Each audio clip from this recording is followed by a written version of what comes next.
Okay. I was born in 1917 in Kansas.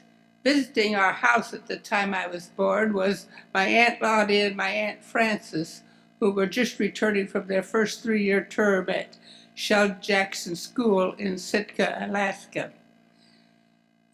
While they were visiting, my mother gave birth to me, and she died. And so my Aunt Frances, who was a school nurse, stayed on and took care of me and my older brother and married my father about a year later. So I was raised on Alaska, and I never thought of ever going anywhere else besides there. It took me a few years, but I made it.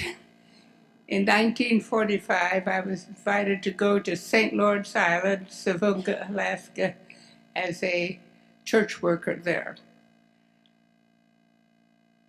It was a wonderful experience. It took me almost, I left Maine, where I was working at the time, in April, and I arrived there the day before, the day after the 4th of July.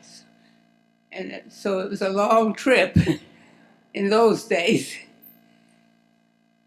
But when my Aunt Frances married my father, and then I was raised on Alaska, and I never wanted to live anyplace else but. So when I was invited to come to Alaska, that was where I was going. And as far as I'm concerned, there's no place like Alaska for a person to grow up in, to be in, and to work in, and to meet the people of.